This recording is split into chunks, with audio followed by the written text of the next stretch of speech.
خدا نے پیدا کیا اسی خدا کے وجود کا انکار کر دیا، اور کہتا کہ انسان اگر خدا ہے تو نظر کیوں نہیں آتا؟ یہ سائنس کا دور ہے، سائنس کا زمانہ ہے، اور سائنس کا اصول یہ ہے۔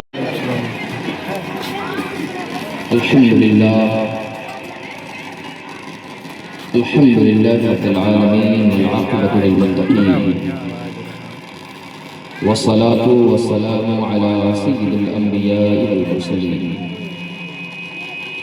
وعلى آلہ واصحابہ اجمعین، اما بعد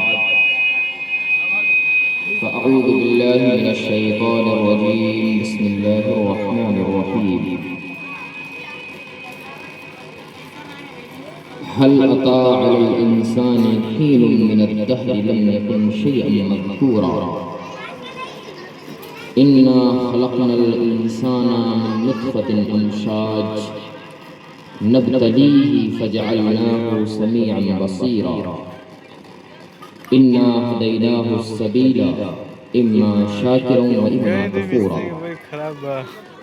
صدق اللہ المولانا العظیم وبلغنا رسوله النبی الامین المکین المتین الکریم ونحن على ذلك لمن الشاہدین والشاکرین والحمد للہ رب العالمین۔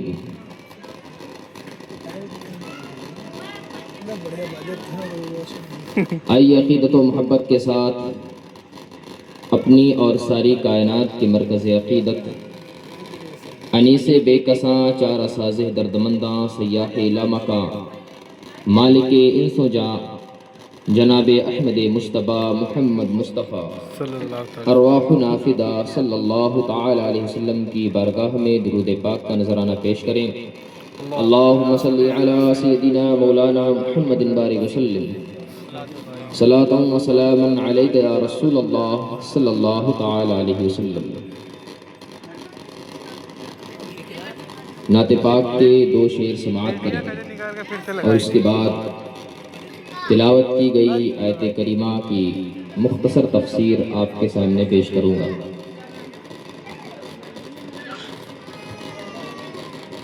ڈھونڈیں گے سبھی حشر میں سرکار کہاں ہے،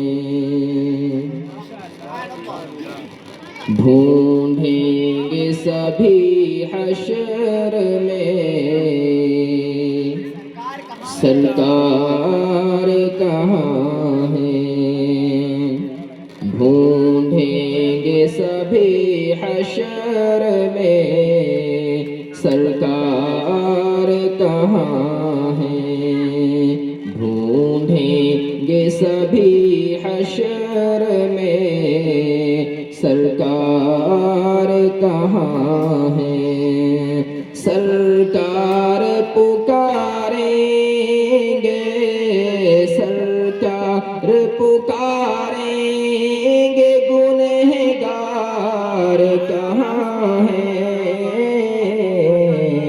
ڈھونڈیں گے سبھی حشر میں سرکار کہاں ہے۔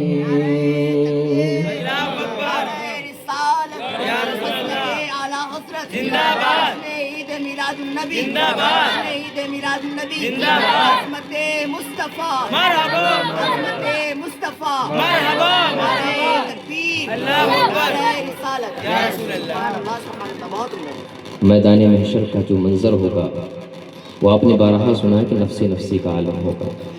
لوگ حضرت آدم علیہ السلام کے پاس جائیں گے، وہاں سے بھی جواب ہو جائے گا، حضرت موسیٰ علیہ السلام کی بارگاہ میں حاضر ہوں گے، حضرت عیسیٰ علیہ السلام کے پاس جائیں گے، اور ہر جگہ سے ہر نبی کی بارگاہ سے ایک ہی جواب ملے گا کہ میں اس کام کے لیے نہیں ہوں۔ لوگ اشارہ کریں گے آقا دو جہاں صلی اللہ علیہ وسلم کی طرف، آقا فرمائیں گے انا لہا انا لہا، امتیوں میں اس کے لیے منتخب کیا گیا ہوں۔ تو میدان محشر کا جو منظر ہوگا، گنہگار آقا کو تلاشیں گے اور آقا اپنی گنہگار امت کو پکاریں گے۔ ڈھونڈیں گے سبھی حشر میں سرکار کہاں ہیں، اور پروانہ بخشش لیے ڈھونڈیں گے فرشتے،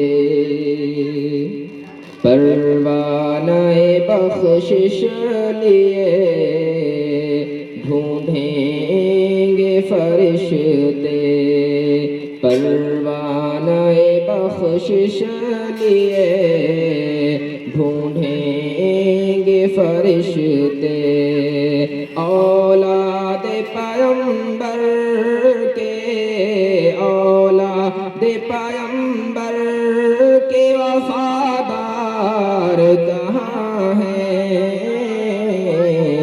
اولاد پیغمبر کے وفادار کہاں ہیں۔ ہم سب کہیں نہ کہیں آل رسول سے ضرور محبت کرتے ہیں، کہیں نہ کہیں ہم ان سے ضرور الفت رکھتے ہیں، تو آل رسول کی محبت بھی بخشش کا ایک ذریعہ ہے۔ ڈھونڈیں گے پروانہ بخشش لیے ڈھونڈیں گے فرشتے، پروانہ بخشش لیے ڈھونڈیں گے فرشتے، اولاد پیغمبر کے، اولاد پیغمبر کے وفادار کہاں ہیں، اولاد پیغمبر کے وفادار کہاں ہیں۔ درود پاک پڑھیں، اللہم صلی علی سیدنا مولانا محمد بارک وسلم، صلاۃ و سلام علیک یا رسول اللہ صلی اللہ تعالی علیہ وسلم۔ اللہ تبارک و تعالی قرآن مقدس میں ارشاد فرماتا ہے، هل أتى على الإنسان حين من الدهر لم يكن شيئا مذكورا، انسان پر ایک وقت ایسا بھی گزرا ہے کہ وہ کوئی قابل ذکر چیز نہ تھا۔ اِنَّا خَلَقْنَا الْإِنسَانَ مِن نُطْفَةٍ أَمْشَاجٍ، بے شک ہم نے انسان کو ملے ہوئے پانی سے پیدا فرمایا ہے، ہم نے انسان کو ملی ہوئی منی سے، یعنی مرد اور عورت دونوں کے ملے ہوئے نطفے سے انسان کو پیدا فرمایا ہے۔ رب تبارک و تعالیٰ فرماتا ہے کہ انسان پر ایک وقت ایسا بھی گزرا کہ وہ کوئی قابل ذکر چیز نہ تھا۔ مفسرین اس کی تفسیر میں فرماتے ہیں کہ یہاں انسان سے مراد حضرت آدم علیہ السلام ہے، کہ حضرت آدم علیہ السلام کا مجسمہ رب تبارک و تعالیٰ نے بنایا، اور اس کے بعد 40 سال کا عرصہ گزر گیا، حضرت آدم علیہ السلام کے مجسمے میں روح نہیں ڈالی گئی۔ اس وقت حضرت آدم علیہ السلام کا کوئی ذکر نہیں تھا، حضرت آدم علیہ السلام کا اس وقت کوئی نام نہیں تھا۔ تو مفسرین کا ایک قول یہ ہے کہ یہاں ہیل کا ایک ہے حضرت آدم علیہ السلام اللہم صلی علی سیدنا مولانا محمد بارک وسلم، صلاۃ و سلام علیک یا رسول اللہ صلی اللہ تعالی علیہ وسلم۔ اللہ تبارک و تعالیٰ فرماتا ہے کہ انسان پر ایک وقت ایسا گزرا کہ وہ کوئی قابل ذکر چیز نہ تھا، اسے کوئی نہیں جانتا تھا۔ مفسرین نے فرمایا کہ یہاں انسان سے مراد حضرت آدم علیہ السلام ہے، اور حضرت آدم علیہ السلام کا وہ زمانہ مراد ہے کہ جب ان کا مجسمہ تیار کیا گیا، بنایا گیا، اور اس کے بعد 40 سال کا عرصہ گزر گیا، ان میں روح نہیں ڈالی گئی۔ جو 40 سال کا عرصہ گزرا، وہ عرصہ مراد ہے کہ انسان اس وقت کوئی قابل ذکر چیز نہ تھا، یعنی اس وقت کوئی ان کو جانتا نہیں تھا۔ مفسرین کا صلی علی سیدنا مولانا محمد بارک وسلم، صلاۃ و سلام علیک یا رسول اللہ صلی اللہ علیہ وسلم۔ رب تبارک و تعالیٰ فرماتا ہے کہ انسان پر ایک وقت ایسا گزرا کہ وہ کوئی قابل ذکر چیز نہ تھا، یعنی اسے کوئی نہیں جانتا تھا۔ ایک قول آپ نے سماعت کر لیا کہ یہاں انسان سے حضرت آدم علیہ السلام مراد ہیں۔ مفسرین کا دوسرا قول یہ ہے کہ یہاں انسان سے اس کی جنس یعنی حضرت آدم علیہ السلام کی اولاد مراد ہے، اور وہ زمانہ مراد ہے کہ جب بچہ ماں کے پیٹ میں ہوتا ہے۔ جب بچہ ماں کے پیٹ میں ہوتا ہے تو پھر اسے کوئی نہیں جانتا کہ جو ماں کے پیٹ میں ہے وہ کیا ہے، اس کی جنس کیا ہے، وہ بچہ ہے یا بچی ہے، کوئی اس بارے میں نہیں جانتا۔ پھر رب تبارک و تعالیٰ فرماتا ہے اِنَّا خَلَقْنَا الْإِنسَانَ مِن نُطْفَةٍ أَمْشَاجٍ، بے شک ہم نے انسان کو ملے ہوئے پانی سے پیدا فرمایا ہے، یعنی مرد اور عورت دونوں کے ملے ہوئے نطفے سے انسان کو پیدا فرمایا ہے۔ نَبْتَلِيهِ، تاکہ ہم اسے جانچیں، ہم اسے جانچ لیں، اس کا امتحان لیں، یعنی ایک ملے ہوئے پانی کو، پانی کی ایک بوند کو ہم نے خون کی شکل دی، اور پھر خون کا وہ لوتھڑا گوشت کی شکل میں بدلا، اور پھر گوشت پر اللہ تبارک و تعالیٰ نے ہڈیاں بنائی، اور پھر ان ہڈیوں پر اللہ تبارک و تعالیٰ نے گوشت کا لباس پہنایا، اور پھر انسان کو وجود بخشا۔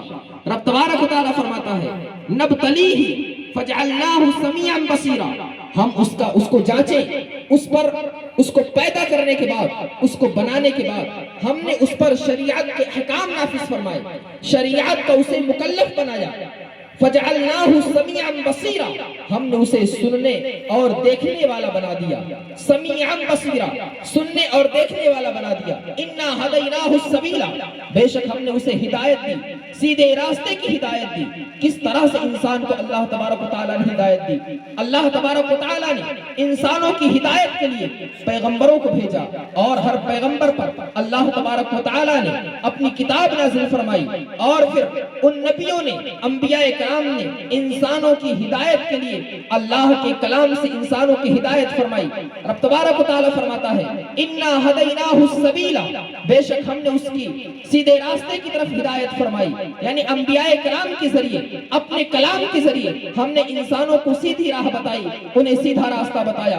اما شاکرا و اما کفورا، یا تو وہ شکر گزار بندے بن جائیں گے یا پھر ناشکرے ہو جائیں گے۔ عزیزان ملت اسلامیہ، انسان کو اللہ تبارک و تعالیٰ نے پیدا فرمایا، اور کس طرح سے رب تبارک و تعالیٰ نے انسان کی تخلیق فرمائی، رب تبارک و تعالیٰ نے وہ بھی بیان فرما دیا۔ ایک نقطہ یہاں قابل ذکر ہے، رب تبارک و تعالیٰ فرماتا ہے کہ وہ وقت انسان پر گزرا جب وہ کوئی قابل ذکر چیز نہ تھا، وہ وقت یا تو حضرت آدم علیہ السلام کا زمانہ مراد ہے جب ان کے اندر روح نہیں ڈالی گئی۔ آپ غور کریں، حضرت آدم علیہ السلام کو رب تبارک و تعالیٰ نے جب پیدا فرمایا، اور حضرت آدم علیہ السلام سے لغزش سرزد ہوئی، اور حضرت آدم علیہ السلام توبہ کرتے رہے، لیکن جب نام محمد صلی اللہ علیہ وسلم کے وسیلے سے حضرت آدم علیہ السلام نے دعا مانگی تو رب تبارک و تعالیٰ نے دعا کو قبول فرما لی۔ رب تبارک و تعالیٰ فرماتا ہے اے آدم، تمہیں ان کے بارے میں معلوم کیسے، جبکہ میں نے انہیں دنیا میں بھی بھیجا ہی نہیں ہے۔ حضرت آدم علیہ السلام عرض کرتے ہیں اے پروردگار عالم، جب تو نے میرے اندر روح ڈالی تو میں نے اپنا سر اٹھایا تو عرش کی ستونوں پر لکھا ہوا دیکھا تھا لا الہ الا اللہ محمد رسول اللہ۔ میں سمجھ گیا کہ جس کا نام تیرے نام کے ساتھ لکھا ہوا ہے اس کا مقام تیری بارگاہ میں بہت اعلیٰ ہے، اس کا مرتبہ تیری بارگاہ میں بہت اعلیٰ ہے۔ عزیزان ملت اسلامیہ، حضرت آدم علیہ السلام ابھی وجود میں نہیں آئے، حضرت آدم علیہ السلام میں اللہ تبارک و تعالیٰ نے ابھی روح نہیں ڈالی، اس سے پہلے ہی مصطفیٰ جان رحمت صلی اللہ علیہ وسلم کا نام پاک عرش کے ستونوں پر لکھا ہوا ہے۔ عرش کے ستونوں پر آقا کا نام حضرت آدم علیہ السلام کی تخلیق سے پہلے ہی لکھا ہوا ہے۔ رب تبارک و تعالیٰ فرماتا ہے وَلَقَدْ خَلَقْنَا الْإِنسَانَ وَنَعْلَمُ مَا تُوَسْوِسُ بِهِ نَفْسُهُ وَنَحْنُ أَقْرَبُ إِلَيْهِ مِنْ حَبْلِ الْوَرِيدِ۔ ایک بات ذہن میں رکھیں، رب فرماتا ہے کہ اما شاکرا و اما کفورا، ہم نے اسے پیدا کیا، اسے ہدایت دی، سیدھا راستہ دکھایا، اب یا تو وہ شکر گزار بنے گا یا نافرمان ہو جائے گا۔ دوسری جگہ رب فرماتا ہے وَلَقَدْ خَلَقْنَا الْإِنسَانَ، ہم نے انسان کو پیدا کیا، وَنَعْلَمُ مَا تُوَسْوِسُ بِهِ نَفْسُهُ، اور اس کا نفس اسے جو وسوسہ دلاتا ہم اسے جانتے ہیں۔ رب فرماتا ہے وَنَحْنُ أَقْرَبُ إِلَيْهِ مِنْ حَبْلِ الْوَرِيدِ، ہم اس کی شہ رگ سے بھی زیادہ اس سے قریب ہیں، ہم انسان کی شہ رگ سے بھی زیادہ اس سے قریب ہیں۔ شہ رگ کیا ہے؟ شہ رگ کیا ہے؟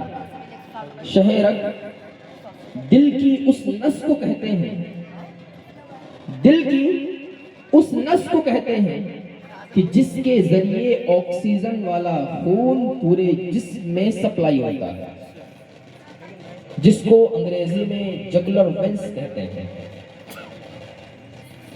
شہ رگ انسان کی گردن سے، دل سے ہوتے ہوئے دماغ تک جاتی ہے، پورے جسم میں یہ خون کو پہنچاتی ہے، سپلائی کرتی ہے۔ رب فرماتا ہے کہ میں انسان کی اس کی شہ رگ سے بھی زیادہ قریب ہوں۔ وَنَحْنُ أَقْرَبُ إِلَيْهِ مِنْ حَبْلِ الْوَرِيدِ۔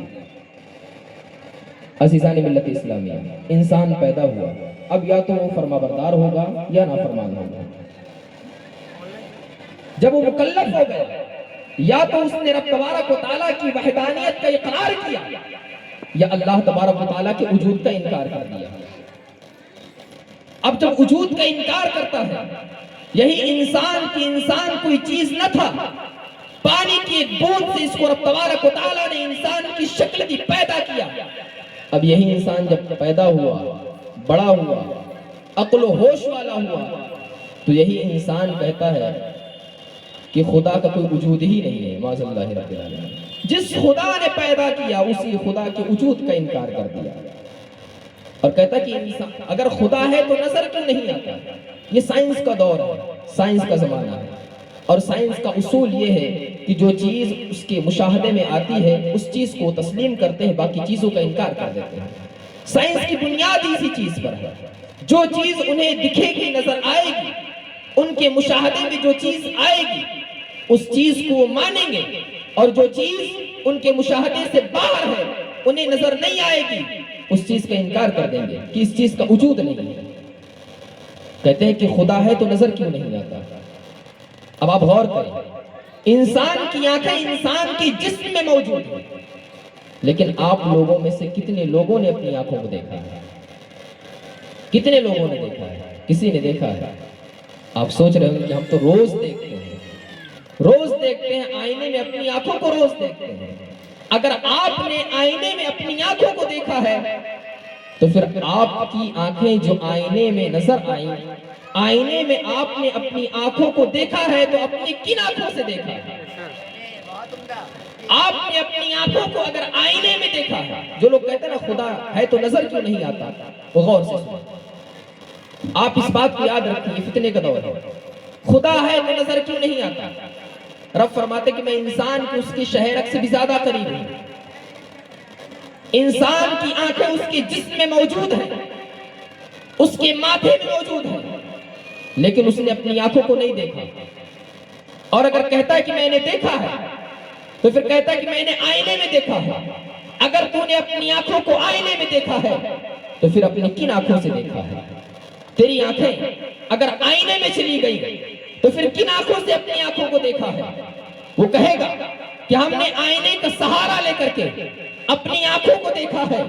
رب فرماتا ہے کہ میں انسان کی شہ رگ سے بھی زیادہ اس سے قریب ہوں۔ شہ رگ جو انسان کی پورے جسم کو خون پہنچاتی ہے، انسان کی جسم کی وہ نس جو اس کے پورے جسم میں خون کو سپلائی کرتی ہے، اگر وہ نس بند ہو جائے، انسان مر جائے، اس کی سانسیں تھم جائیں، رب تبارک و تعالیٰ فرماتا ہے میں انسان کی شہ رگ سے بھی زیادہ قریب ہوں۔ انسان کی آنکھیں اس کے جسم میں موجود ہیں اور اپنے ماتھے میں موجود آنکھوں کو انسان نہیں دیکھ سکتا، تو رب جو انسان کی شہ رگ سے بھی زیادہ قریب ہے اس رب کو کیسے دیکھ سکتا ہے؟ سبحان اللہ، سبحان اللہ، نعرہ تکبیر، اللہ اکبر، نعرہ رسالت، یا رسول اللہ، مسلک اعلی حضرت، زندہ باد، علماء اہل سنت، زندہ باد، نعرہ تکبیر، نعرہ رسالت۔ انسان کو اپنی آنکھوں کو دیکھنے کے لیے آئینے کا سہارا ہے لینا پڑے گا۔ بغیر آئینے کے ذریعے انسان اپنی آنکھوں کو نہیں دیکھ سکتا، تو ہم بھی کہتے ہیں کہ جب تجھے اپنی آنکھوں کو دیکھنے کے لیے آئینے کی ضرورت ہے تو تو خدا کو دیکھنے کے لیے مصطفیٰ کی نگاہوں کی ضرورت ہے. ایک دیکھنے والے کا کہا مان لیا ہے, پھر دیکھے تجھے ہم نے خدا مان لیا. سبحان اللہ سبحان اللہ. بہت خوب. ایک دیکھنے والے کا کہا مان لیا ہے. وقت کی قلت ہے چونکہ اذان ہو چکی ہے اور صرف 15 منٹ بچے ہیں. ایک چھوٹی سی بات اور سماعت کر لیں.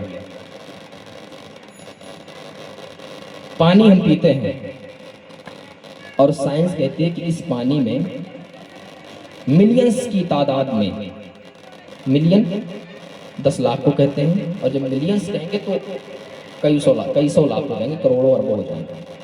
سائنس کہتی ہے کہ ملینز کی تعداد میں اس پانی میں جراثیم موجود ہیں. اگر پانی میں کسی کو کیڑا نظر آئے تو وہ پیے گا؟ نہیں پیے گا. کھانے میں مکھی گر جائے تو پورا کھانا ہی پھینک دیتے ہیں, حالانکہ ایسا نہیں ہونا چاہیے. آپ صرف مکھی کو نکالیں, کھانے کو نہ پھینکیں. یہ اسراف ہے, فضول خرچی ہو جائے گی, اور فضول خرچی شریعت نے حرام کر رکھی ہے. پانی میں اگر کیڑا نظر آئے تو پھر پانی کو نہیں پئیں گے. سائنس کہتی ہے کہ ملینز کی تعداد میں پانی کے اندر جراثیم موجود ہیں. اگر موجود ہے تو نظر کیوں نہیں آتے؟ اگر پانی میں ملینز کی تعداد میں جراثیم موجود ہیں تو نظر کیوں نہیں آتے؟ تو سائنس کہتی ہے کہ اسے تو نہیں دیکھ سکتا, تیری آنکھوں میں وہ طاقت نہیں ہے, تیری آنکھوں میں وہ پاور نہیں ہے. تو اپنی آنکھوں سے پانی میں موجود ملینز کی تعداد میں جراثیم کو نہیں دیکھ سکتا. ان جراثیم کو دیکھنے کے لیے سائنس کی آنکھوں کی ضرورت ہے. سائنس اپنی آنکھوں سے, سائنس اپنی خرد بین کے ذریعے ان جراثیم کو دیکھ سکتی ہے. عام انسان اپنی آنکھوں سے اس پانی میں موجود جراثیم کو نہیں دیکھ سکتا. ارے نادان, جب پانی تیرے سامنے موجود ہے اور اس پانی میں ملینز کی تعداد میں جراثیم موجود ہیں اور اس کو ہماری آنکھیں نہیں دیکھ سکتی, تو کہتا ہے کہ اس کو دیکھنے کے لیے سائنس کی آنکھیں ہونی چاہیے. تو جب پانی میں موجود جراثیم کو دیکھنے کے لیے سائنس کی نگاہوں کی ضرورت ہے, تو خدا کو دیکھنے کے لیے نبیوں کی نگاہوں کی ضرورت ہے. سبحان اللہ سبحان اللہ. نعرے تکبیر, اللہ اکبر. نعرے رسالت, جشن عید میلاد النبی, زندہ باد. جشن عید میلاد النبی, زندہ باد. علماء اہل سنت, زندہ باد. مسلک اعلی حضرت, نعرے تکبیر, نعرے رسالت. بہت پانی کو اللہ تبارک و تعالیٰ نے بنایا. اللہ تبارک و تعالیٰ کی بنائی ہوئی چیز میں جو چیز موجود ہے, یعنی پانی میں جراثیم موجود ہے, پانی کو اللہ تبارک و تعالیٰ نے بنایا, اور پانی میں موجود جراثیم کو اگر انسان نہیں دیکھ سکتا تو پھر خدا کو دیکھنے کی بات کیوں کرتا ہے؟ آخر میں کہنا پڑے گا, ایک دیکھنے والے کا کہا مان لیا ہے, ایک دیکھنے والے کا کہا مان لیا ہے, بن دیکھے تجھے ہم نے خدا مان لیا. سبحان اللہ سبحان اللہ. استغفر اللہ ربی من کل ذنب واتوب الیہ وما علینا الا البلاغ. السلام علیکم.